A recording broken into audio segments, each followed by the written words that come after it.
The USS K-2 was a K-class coastal submarine. It was designed as a slightly larger version of the preceding H-class. The increased dimensions and displacement improved stability and cruising range for coastal defense. These submarines were known for being reliable in shallow waters.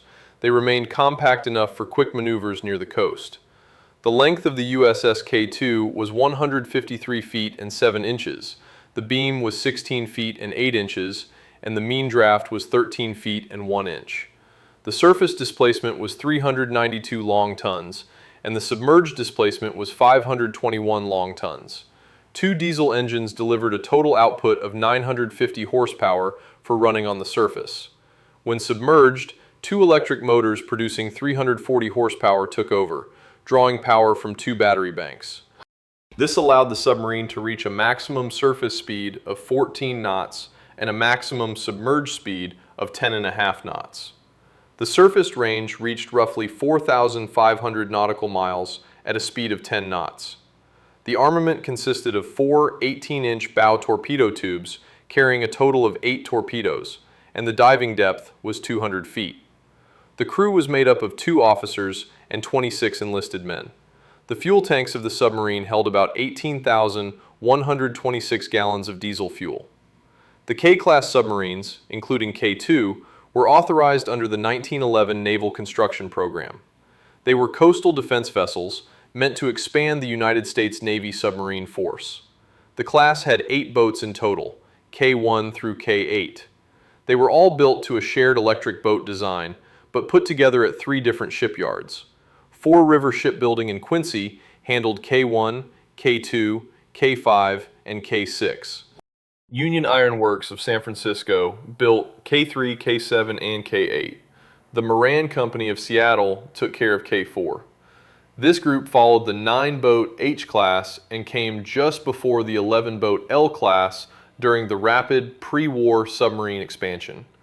Originally named Cachalot, she would have been the first United States Navy vessel to carry that name. However, she was renamed K-2 on November 17, 1911, right before construction began. Her keel was laid down on February 20, 1912, at the Fore River Shipbuilding Company in Quincy, Massachusetts. This was a subcontract from the Electric Boat Company of Groton, Connecticut, with a hull and machinery cost of about $481,000. K-2 was launched on October 4, 1913, sponsored by Ruth Chamberlain McEntee. After launching, the submarine moved to the Boston Navy Yard for final preparations and outfitting. She was commissioned there on January 31, 1914, commanded by Ensign Radford Moses. Less than 2 months later, her storage batteries failed. Rear Admiral William Nelson Little was actually court-martialed for accepting the submarine into service despite knowing about these battery issues. This incident highlighted the growing pains of the rapidly expanding pre-war submarine program. Right after commissioning, K-2 joined the 3rd Division of the Atlantic Fleet Submarine Force on February 2, 1914. This marked her entry into regular fleet operations along the Atlantic coast. Under the leadership of Ensign Radford Moses, the submarine quickly integrated into routine naval activities. On June 5, 1914, the K-2 left the Boston Navy Yard and arrived in New York the next day for an overhaul in dry dock. Once the work was finished, she headed north to Newport, Rhode Island on July 4th, running local operations until July 28th. The submarine then made a quick overnight stop at Buzzards Bay, Massachusetts, before returning to Newport. Throughout August and September, she continued moving between coastal ports, including a few days in Provincetown, Massachusetts, before settling back in Newport. In late September 1914, the K-2 traveled to Groton, Connecticut. Over the next few weeks, she kept a busy schedule, sailing between Newport and Nepegue Bay, New York. On October 9th, while heading back to Newport, the K-2 was reassigned to the newly formed 4th Division. By October 15th, she arrived at the submarine base in New London, Connecticut, where she stayed until early December. After a few more short patrols between Newport and New London, the K-2 arrived at the New York Navy Yard on December 12, 1914. She went into dry dock and stayed there through the new year. These early coastal movements really set the pace for her role in the Atlantic Fleet.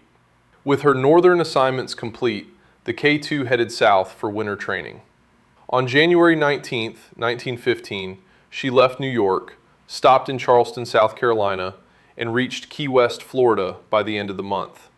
After a brief stay, she sailed to Pensacola, Florida, stopping in Tampa along the way. She spent over 2 months off the coast of Pensacola, focusing on tactical training until late April. Heading back north, the K-2 left Pensacola on April 25th. She made a stop in Key West before anchoring off New York City on May 18th for 12 days. She then moved up to Newport, Rhode Island for more maneuvers. By June 20th, she was back at the New York Navy Yard for an extended maintenance period that lasted into the fall. Once the repairs were finished on October 2nd, she returned to Newport for a week of operations, followed by yet another yard period in New York that lasted through the end of the year. In 1916, the K-2 repeated her southern routine.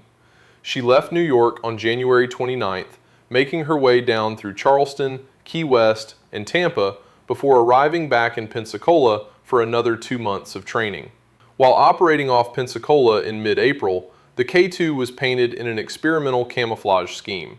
The Navy was testing different sizes of painted stripes across several K-class submarines to see if it reduced their visibility. In the end, the evaluators decided that a simple, plain gray hull offered better concealment at sea than the complicated stripes. The K-2 left Pensacola in late April and slowly made her way back to the New York Navy Yard. But just 1 day after arriving for her overhaul on May 15th, she was struck by the steamer Aragon. The accident led to a formal investigation and a negligence trial for the second mate of the steamer. Once her repairs were finished, the K-2 resumed operations on August 3rd. She spent the late summer doing maneuvers between New London and Newport. In September, she sailed south toward the Philadelphia Navy Yard, taking time to conduct exercises off the coast of New Jersey. After returning briefly to Philadelphia, she headed back north to New London for another month of training.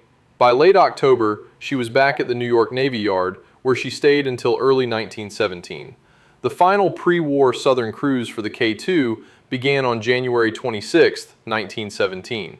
She traveled down the coast, making stops in North Carolina and South Carolina, finally reaching Key West in mid-February. She then arrived in Pensacola for her annual Gulf of Mexico training.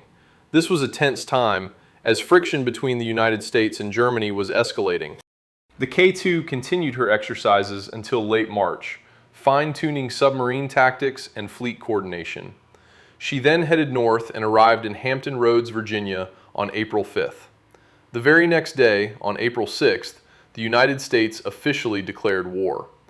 All of her extensive coastal training had perfectly prepared her and the crew for the conflict ahead.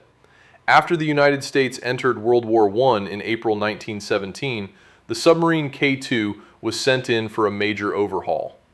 Work began on May 11th at the Philadelphia Navy Yard. The goal was to prepare the submarine for long-range patrols and anti-submarine operations. The modernization lasted all summer, adapting the vessel to wartime demands and extended deployments at sea.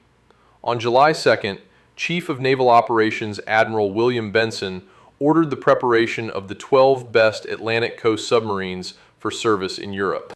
The K-2 was chosen thanks to the successful British experience of using submarines as hunters against enemy U-boats. By early October, all modifications were complete, and the boat transitioned from coastal training to full combat readiness.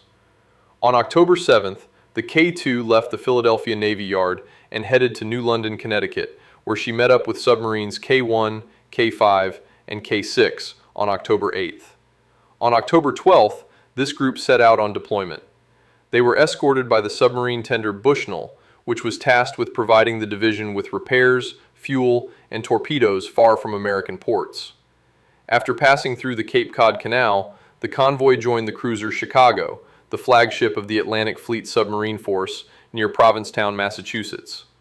Following a brief stop in Halifax from October 15th to October 16th, the convoy continued its journey across the Atlantic to the port of Ponta Delgada in the Azores. The submarine arrived there on October 27th, marking the start of the first combat mission for American submarines in the Azores. This archipelago had tremendous strategic importance because it sat right on the shipping routes between the United States, the Mediterranean, and Gibraltar. Portugal, which had entered the war against Germany back in March 1916, allowed the Allies to set up military bases there to defend against German U-boats and surface raiders. Upon arrival, the K-2 was assigned to Submarine Division 4 of the Atlantic Fleet. They were later joined by the submarine E-1. All of them were based at this strategic outpost to protect transatlantic trade routes. Being the first American submarine to begin combat patrols, the K-2 carried out regular sweeps around the islands to keep the enemy from using the archipelago as a hiding place. Missions were only interrupted for repairs and resupply in Ponta Delgada. Lieutenant Edgar Williams consistently commanded the boat until March 29, 1918, after which Lieutenant Ingram Sowell took over. The crew operated alongside other boats in the division, using British tactics that had already proven effective in the fight against enemy U-boats. In the middle of 1918, patrols were temporarily paused. On July 10th, the K-2 set off on a diplomatic visit to Lisbon, the capital of Portugal. There, the boat spent time in dry dock for repairs from July 15th to August 11th, and returned to the Azores on August 16th. While in Lisbon, a United States diplomatic mission came aboard, highlighting the fleet's importance in strengthening ties between the Allies. On September 16, 1918, Lieutenant George Juskin took command of the K-2. Combat patrols continued until October 20th, after which the boat headed for home. After a stopover in Bermuda from October 29th to November 3rd, the K-2 returned to the Philadelphia Naval Shipyard on November 10th. This was just one day before the signing of the Armistice that ended the war. Even while in port, the crew maintained the vessel's readiness through routine inspections and system upkeep. On November 10, 1918, the day before the Armistice, the submarine K-2 arrived at the Philadelphia Naval Shipyard. There, she underwent post-deployment repairs to prepare for peacetime service. Once the work was completed, the submarine returned to her home port in New London, Connecticut. There, she resumed regular coastal patrols and training missions. On August 26, 1919, the K-2, along with the submarines K-1, K-6, and the patrol ship Eagle Boat, received orders to head to Key West, Florida for duty. The group departed New London on September 8th. Their route took them through Hampton Roads in Virginia, Wilmington in North Carolina, Charleston in South Carolina, Savannah and Brunswick in Georgia, and Jacksonville in Florida. Along the way, orders changed and a stop at the Philadelphia Navy Yard was added to the route. After that, the K-2 operated out of the Key West base until early 1920, conducting local patrols. During this period, command of the submarine passed from Cecil Simpson, who served from February 27th to April 7th, 1919, to Lieutenant Wallace Gearing. He held this position until June 23rd, 1920. On July 7th, 1920, the group returned to Philadelphia. Along with her sister ships K-1 and K-6, the K-2 was placed in reserve pending repairs and crew assignment. On October 12, 1920, the boat was put into dry dock for the installation of new main engines. This was a major upgrade to her propulsion system. On January 15, 1921, the K-2 received orders to head to the submarine base at Hampton Roads, Virginia. After a brief delay to finish the work, the submarine joined a special squadron that spring for intensive training. In the summer of 1921, the K-2 took part in a series of fleet exercises along the Atlantic coast. The main focus was on tactics and coordination. After gathering in Provincetown, Massachusetts, the crew practiced tactical attacks alongside the submarine tender Bushnell and then participated in joint maneuvers. In late July, the boat underwent maintenance in Gloucester. August marked the beginning of the active training phase. The crew conducted live firings, practiced torpedo attacks, and took part in the annual fleet readiness inspections. In September, the squadron joined up with destroyers for joint maneuvers. They carried out experimental torpedo firings, trained with depth charges, and conducted sea trials on the way to Hampton Roads. At the end of the month, target practice took place in the Chesapeake Bay. After these exercises, the K-2 returned to the Philadelphia Navy Yard for urgent repairs and was detached from the Special Squadron in early December. Soon after, the boat arrived back at the Hampton Roads base. In March 1922, the K-2 transitioned to New London, where she continued her service and took part in final training sessions before returning to Hampton Roads in November. During this period of reserve and active training, the submarine was commanded by Lieutenant Richard Grulich and Lieutenant Junior Grade John Griggs. After her last assignment at the base in New London, Connecticut, the submarine K-2 was being prepared for decommissioning. Her service life was coming to an end, and on November 15, 1922, the vessel arrived at Hampton Roads, Virginia. On January 29, 1923, the submarine was placed in dry dock for maintenance prior to her final decommissioning.